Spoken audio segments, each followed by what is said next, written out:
할렐루야.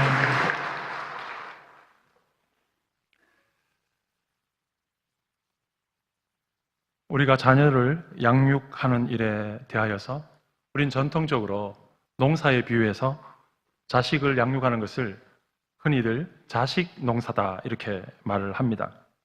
한 알의 씨앗을 땅 속에 심고 그 작은 씨앗을 땅에 심고 물을 주고 또 가꾸는 과정 속에서 수고하면 거기에서 싹이 나고 마침내 자라고 또 마침내 풍성한 열매를 맺게 되는 이러한 농사의 일련의 과정들이 마치 우리의 자녀들을 양육하는 그런 모습들과 너무나도 비슷하기 때문에 우리는 이렇게 말을 합니다. 자식의 양육을 또 다른 측면에서 본다면 우리가 자녀를 양육하는 것은 마치 감추어진 보화, 흙 속에 묻혀져 있는 보화를 캐내어서 그 속에 있는 가치를 발견하게 하고 보화가 되게 하는 이러한 일이라고 할 수가 있습니다.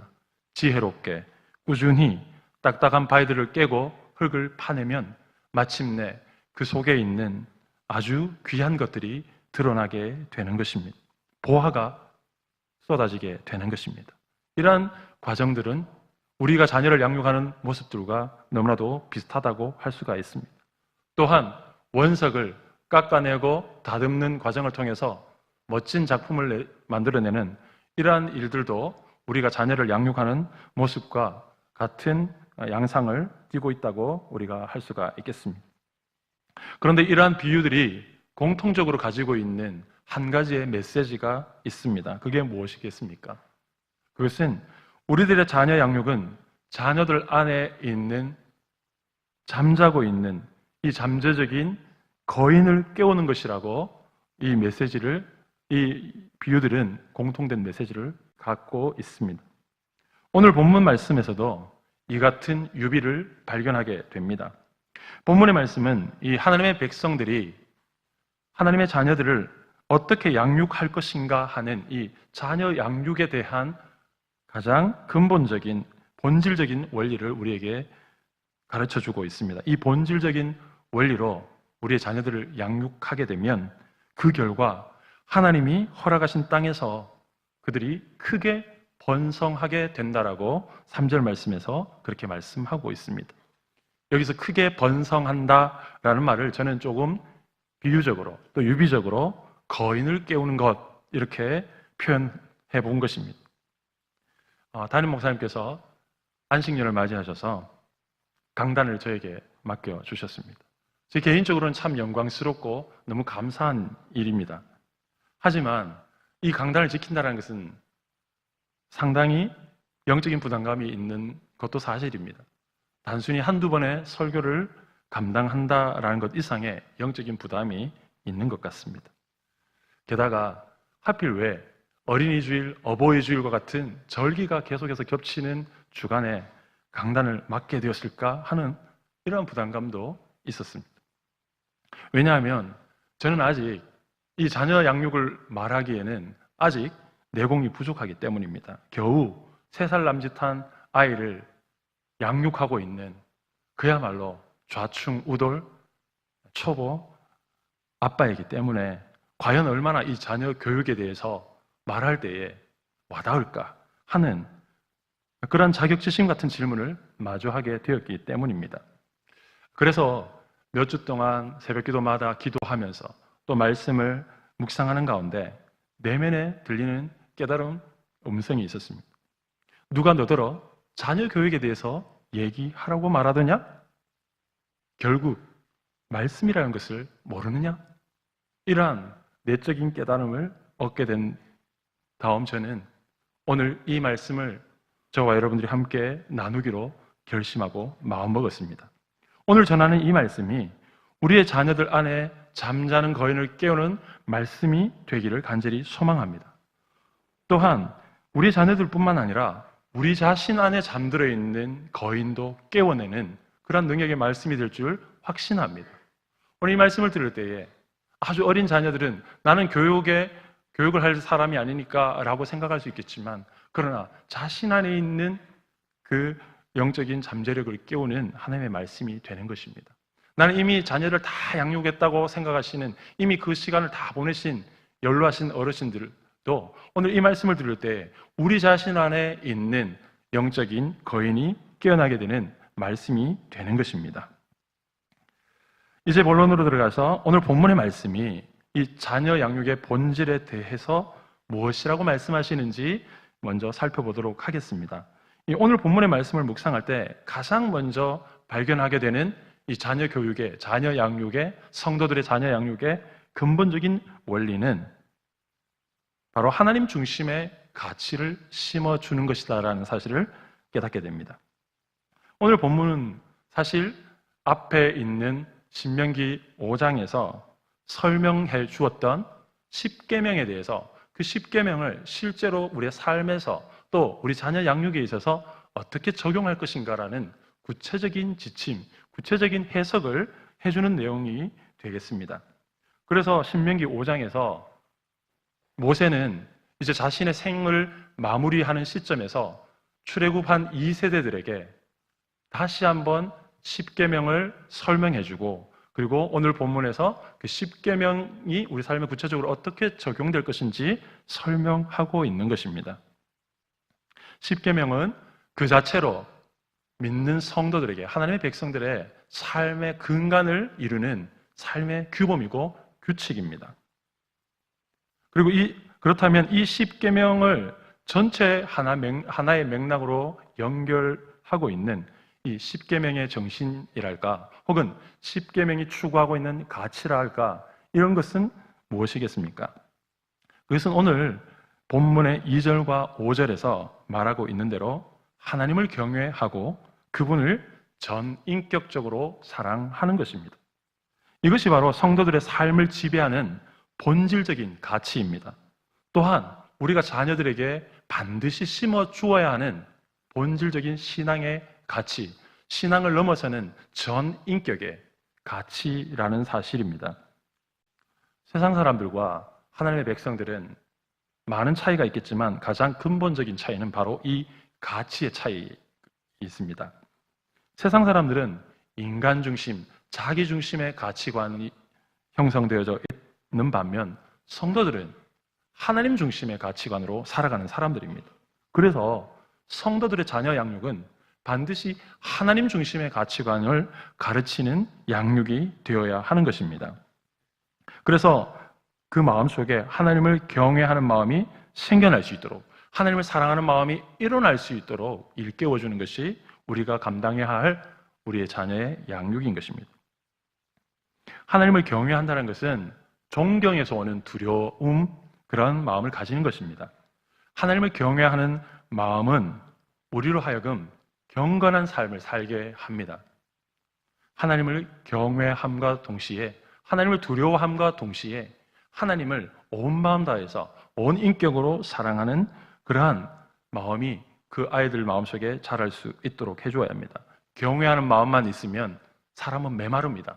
하나님을 두려워하는 마음만 있으면 마음이 피폐해집니다. 그러나 그 속에 하나님을 사랑하는 사랑의 관계가 회복되어지면, 거기에 사랑이 함께 있게 되면 그 아이는 건강하게 자라나게 되는 것입니다. 그래서 하나님을 경외하고 하나님을 사랑하는 가치에 모든 것을 걸고 이 아이를 길러내면 그 아이는 결코 망하지 않습니다. 결코 그 아이는 실패하지 않습니다. 혹시 넘어질 수 있어도 하나님이 반드시 일으켜 세워주시는 것입니다. 그래서 우리가 자녀들에게 하나님을 경외하고 사랑하는 가치에 대해서 심어줄 때에 우리의 자녀들은 하나님이 약속한 젖과 꿀이 흐르는 땅에서 오늘 말씀같이 크게 번성하게 되는 결과를 맞이하게 된다라는 것입니다. 오늘날 우리의 교육 현실이 무너지고 있다고 사람들은 많이 말을 합니다. 그리고 우리가 그것을 부정할 수 없습니다. 학교 공교육도 무너지고 있고, 가정교육도 무너지고 있고, 또 교회마저도 교육을 책임질 수 없는 이러한 총체적인 붕괴 가운데 있습니다. 만약 그렇다고 한다면, 모든 것이 무너지고 있다면 과연 이것은 어느 한 부분의 문제가 아닌 것이죠.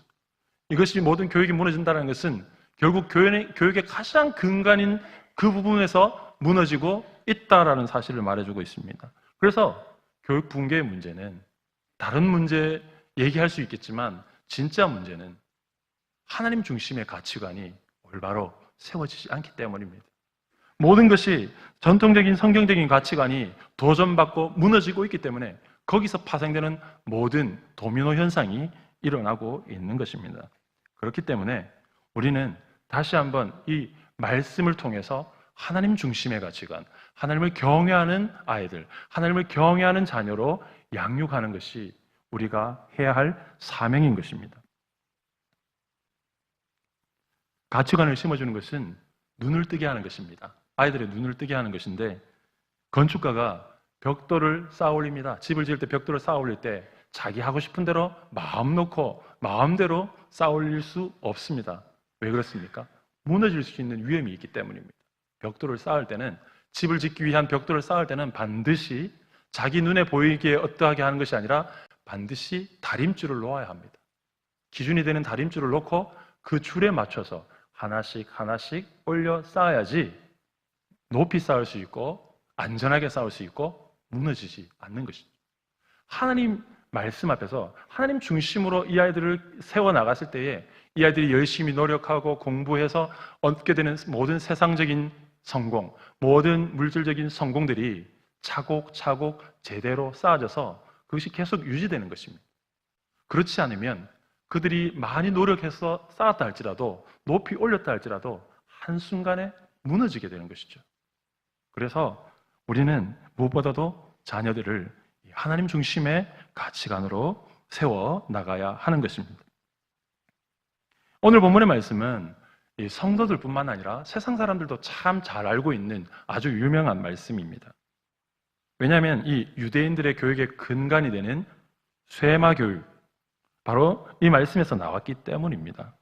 우리가 잘 알고 있다시피 유대인은 아주 탁월합니다. 그리고 유대인의 교육도, 자녀 교육도 아주 탁월합니다. 이스라엘은 세계 인구의 0.25 정도, 25%밖에 되지 않는다고 합니다. 그럼에도 불구하고 노벨상을 받는 인구는 25%에서 30%나 된다고 합니다. 또한 100명 중에 1명꼴로 특허를 가지고 있다고 합니다. 그런 부분에 있어서 특허 소지에 있어서 세계 최고라고 하는 것이죠. 그 밖에도 군사적이나 경제적으로 어떤 나라에, 어떤 민족에게 결코 뒤지지 않습니다. 그래서 쇠마 교육, 이 말씀을 가르치는 교육으로 명명되는 이 유대인들의 교육을 사람들이 연구하고 또 벤치마킹을 하는 것입니다. 자신의 자녀를 성공하는 자녀로 길러내기 위해서 많은 고민을 하는 사람들은 다 한 번씩 이 유대인들의 교육, 쇠마 교육을 연구하고 벤치마킹 했습니다. 그러나 별로 효과를 보지 못합니다. 왜냐하면 이 쇠마 교육은, 이 유대인의 교육은 두 가지 치명적인 약점이 있기 때문입니다. 첫 번째는 먼저 그들은 지나치게 문자적으로 말씀 교육을 한다는 것이죠. 그래서 사실 이 하나님을 경외하고 사랑하는 것은 다름이 아니라 그분의 말씀을 심령에 새기는 것입니다. 그래서 심령에 새긴 그 말씀의 지배를 따라서 자신의 삶을 드리는 것입니다. 오늘 2절 말씀에 보니까 내가 너희에게 모든 규례와 명령을 지키게 하기 위한 것이다 이렇게 말하고 있습니다. 또 6절에서 보니까 내가 네게 명하는 이 말씀을 너는 마음에 새기고 이렇게 말하고 있습니다. 이것이 핵심인 것이죠. 말씀 교육의 핵심은 그 말씀이 신비에 새겨져서 그 말씀의 가치가 내 삶을 지배하는 것입니다. 그런데 유대인들의 이 교육은 자칫 기울어져서 그 단편적인 말씀을 암송하기 위해서 행하는 그 단편적인 어떤 보여지는 이런 것들에만 너무 몰입되다 보니까 진짜 말씀이 그 심령 속에 살아있는 역사를 경험하지 못하는 것입니다. 거기에 치명적인 약점이 있는 것입니다. 그래서 그들은 이마에 표시하고 손에 표시하고 문설주에 바르고 이런 일들에만 계속 몰두하는 것이죠. 그러나 그런 일들을 통해서 진짜 하나님이 말씀을 우리에게 왜 말씀하시는지에 대해서는 미처 깨닫지 못하는 것입니다. 또 다른 약점은 가장 핵심적인 약점인데, 그들에게 말씀도 있고 하나님을 경외하는 마음들도 존재하고 있지만 그들은 마치 눈이 뜨여져 있지만 그러나 눈을 떴다고 해서 일어나지 못하는 것이죠. 눈을 떴다고 해서 일어나는 것과 반드시 연결되지 않습니다. 우리 아이들 속에 영적인 잠재적인 눈을 가치관을 심어줬기 때문에 깨어나는 것입니다. 그러나 눈을 떴다고 해서 그 아이 속에 있는 잠재된 이 영적인 거장이 일어납니까? 일어나기 위해서는 에너지가 필요하고 힘이 필요한데 그것이 무엇입니까? 쇠마교육은 그것을 말해주지 못합니다. 오직 그것을 하게 하는 것은 복음밖에 없습니다. 예수 그리스도의 십자가가 거기에 빠져 있고 예수 그리스도의 십자가의 은혜가 빠져 있고 성령의 능력, 그렇게 만들어 가시는, 하나님을 경외하고 사랑하게 만들어 가시는 그 안에 내주하시는 성령의 역사가 빠져 있기 때문에 아무리 답습해도 아무리 흉내내도 보기 좋아 보여도 능력이 나타나지 않는 것입니다.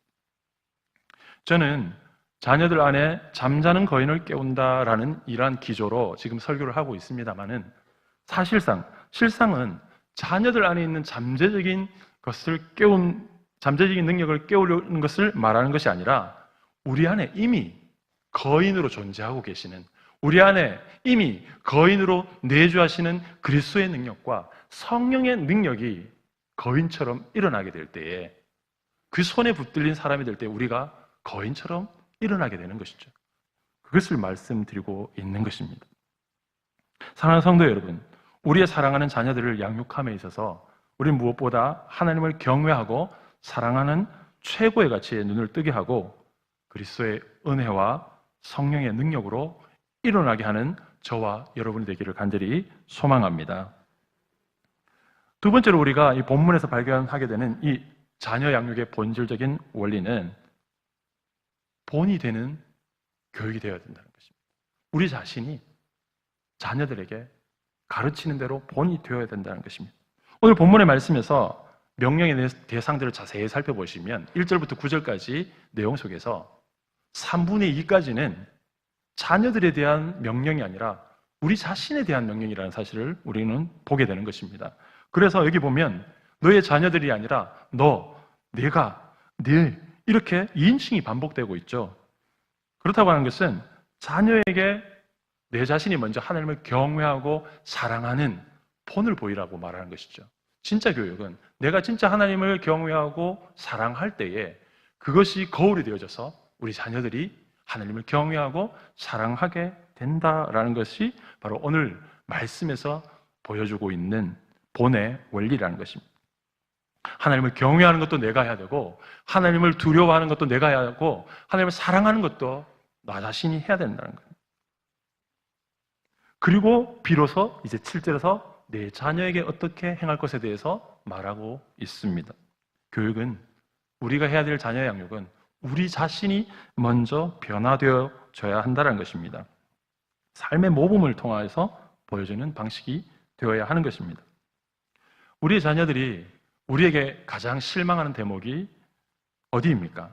우리가 말한 대로, 가르친 대로 행하지 않는 그런 모습에서 우리의 자녀들은 실망하고 불신하고 그렇게 되다 보면 교육이 무너지게 되는 것입니다. 우리가 가르친 대로 살지 못하니까, 우리가 말한 대로 하지 못하니까, 우리가 그렇게 하니까 자녀들에게 아무런 영향력도 미치지 못하는 것이죠.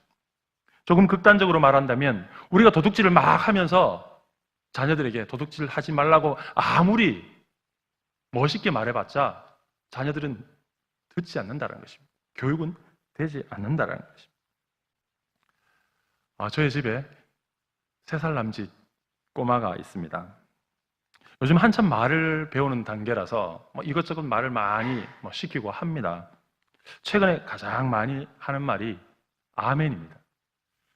어린이집 선생님의 이렇게 가정연락부에 증언을 들으면 하도 어린이집에서 아멘, 아멘 크게 말하고 떠들고 다니니까 예수 믿는 선생님인데 조용히 하라고 제지할 정도였다고 합니다. 요즘은 이 축도하는 모습을 사무실에서 봤는지 그냥 아멘 하는 것이 아니라 두 손을 높이 들고 아멘 하는 겁니다. 그래서 제가 이렇게 생각했습니다. 참 목사의 아들이구나 이런 생각을 했습니다. 그런데 며칠 전에 저의 간담을 서늘하게 하는 일이 있었습니다. 이 장난감을 가지고 놀던 요 녀석이 뭔가 자기 마음대로 안 되었는지 갑자기 아이 이러는 겁니다. 아이씨 이러는 겁니다. 참 큰일 나겠다 싶은 생각이 들었습니다. 가만히 제가 곰곰이 생각을 해보니까 제가 운전을 할 때 좀 난폭한 사람이 들어오거나 또 몰상식한 사람이 있으면 저도 모르게 이런 단어들을 사용하는 것 같더라고요. 그래서 이 아이가 뒤에 앉아 있으면서 다 보고 따라하는구나, 이런 생각을 했습니다. 나쁜 본을 보여준 것이죠. 그렇습니다. 주님은 항상 그 제자들을 양육할 때 직접 행하심으로 그 제자를 양육하셨습니다. 가르쳐 주셨습니다. 기도를 가르치실 때도 기도가 어떤 것이다라고 말씀하실 뿐만 아니라 기도가 어떤 것인지 직접 보여주셨습니다. 기도의 내용도, 기도의 습관도 다 보여주셨습니다. 가르쳐 주시는 모든 것은 다 주님이 보여주시면서 가르쳐 주셨습니다. 사도 바울 역시 그 제자들을 양육함에 있어서 이렇게 말씀하고 있습니다. 사도행전 20장 35절을 보면 모든 것에 모본을 보였다고 말하고 있습니다. 베드로 사도 역시 베드로전서 2장 21절에서 그리스도의 십자가는 그리스도께서 우리에게 보여주신 본이라고 말하고 있습니다. 그리고 그 본을 따라가는 것이다라고 말해주고 있습니다. 그래서 오늘 본문은 자녀들을 가르치라는 말씀보다 먼저 네 자신이 하나님을 경외하고 사랑하라, 그렇게 본이 되라고 우리에게 명령하고 우리에게 가르치고 있는 것입니다. 사랑하는 성도 여러분, 사랑하는 우리의 자녀들에게 하나님을 경외하고 사랑하는 삶의 본을 보여줄 수 있는 저와 여러분이 되기를 소망합니다. 말씀에 아멘하고 순종하는 삶을 살고 바른 예배의 본을 보여주고 기도로 승리하는 본을 보여주는, 복음과 함께 고난받는 본을 보여주는 그러한 삶을 살아갈 때에 우리 자녀들 안에 잠자는 거인이 깨어나게 되는 줄 믿습니다. 마지막으로 오늘 본문에서 발견하게 되는 이 자녀 양육의 본질적인 원리는 부지런함입니다. 7절 말씀해 보니까 부지런히 가르치라고 이렇게 말하고 있습니다. 어디에 있든지, 어느 곳에 있든지, 어느 곳에 머물든지 부지런하게 말씀을 가르치라, 이렇게 말하고 있습니다. 그래서 7절 이하의 말씀을 보면 부지런한 것을 조금 더 설명해 주는 단어들이 있습니다. 손목에, 이마에, 문지방에, 문설주에, 모든 곳에, 눈이 가는 모든 곳에 표식을 해두라는 것이죠. 이스라엘 백성들은 여기에 문자적으로 빠져서 표시하는 것에만 집중했지만 사실 그 표시를 하라는 것이 진짜 가지고 있는 의미는 무엇입니까? 항상 늘 열정적으로 끈기 있게 지속적으로 말씀을 훈련하라는 것입니다. 말씀 앞에 자신의 삶을 드리는 것을 말하고 있는 것이죠. 그래서 우리는 자녀를 가르칠 때에 부지런히 가르쳐야 합니다. 열정과 끈기로 양육해야 합니다. 우리 인생에서 경험하는 많은 실패와 좌절들은 사실 열정과 끈기로 대변되는 이 부지런함이 없기 때문이라고 할 수가 있습니다. 맹모 단직 지교라는 말이 있습니다. 맹자가 어느 날 공부를 하다가 도중에 집으로 내려왔습니다. 그러니까 어머니가 물었습니다. 야, 너 공부하다가 왜 중간에 내려왔냐? 그러니까 맹자가 하는 말이 어머니께서 이렇게 저를 위해서 고생하시고 배도 짜시고 이렇게 고생하시는데 제가 공부하는 것보다 어머니를 돕는 게 더 좋지 않겠습니까? 그런 생각이 들어서 내려왔다는 거죠. 그러니까 어머니가 아무 말씀도 안 하시고 갑자기 짜던 배를 가위로 싹둑 자르는 겁니다. 그래서 맹자가 깜짝 놀라면서 어머니, 배를 짜다가 이렇게 잘라버리면 쓸 수 없는데 왜 그러시냐고. 그러니까 어머니가 이렇게 대답했습니다. 그래, 그렇지? 중간에 짜던 걸 잘라버리니까 못 쓰지? 너의 공부도 지금 중단하면 못 쓰는 거야. 어머니 그 말 한마디에 맹자는 그 자리에서 일어나서 다시 공부하는 자리에 올라가서 끝을 봤다고 합니다. 발명왕 에디슨은 질문왕이었습니다. 그래서 언제나 질문하기를 좋아했습니다. 그래서 엄마에게 늘 질문했습니다. 엄마, 저게 뭐야?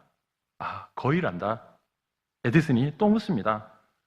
앉아서 꼼짝도 안 하는데 뭐 하는 거야? 엄마가 대답을 하죠. 알을 품고 있는 거란다. 아이가 또 묻습니다. 알은 왜 품는데? 엄마가 대답을 합니다. 알에서 거위 새끼가 나오는 거란다. 아이가 또 묻습니다. 어떻게 나오는데? 여러분의 자녀가 이렇게 질문을 해야 된다면 그럼 감당하실 수가 있겠습니까? 혹시 이런 질문 속에서 자신의 내면에 일어나는 분노를 참지 못한 적이 없습니까? 저는 만약 이러면 감당이 좀 어려울 것 같아요. 요즘 같으면 아마 이렇게 말할 수 있겠죠? 얘야, 엄마 바쁘니까 내부에서 물어보렴? 이렇게 말할 수 있을 것입니다. 그런데 에디슨의 엄마는 그렇게 하지 않았습니다. 끝까지 다 답을 해준 것입니다. 아이가 묻는 대로 다 답해준 것이죠. 열정과 끈기를 보여준 것입니다. 훗날 에디슨이 나중에 백열 전구를 발명했습니다. 그런데 그 백열 전구를 발명하게 되었을 때에 1만 번 이상의 실패와 실험을 통해서 마침내 발명을 했다는 것입니다. 누가 이 에디슨의 끈기를 일깨워 주었습니까? 엄마의 부지런함입니다. 엄마의 열정이고 엄마의 끈기였습니다.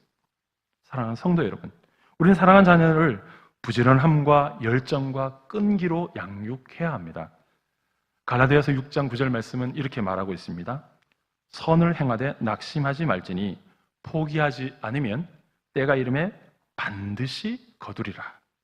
하나님은 성실한 자에게 믿음의 가치로 양육하는 자의 자녀를 반드시 큰 열매를 거두게 하시고 크게 번성하셔서 거인이 되게 하시는 줄 믿습니다.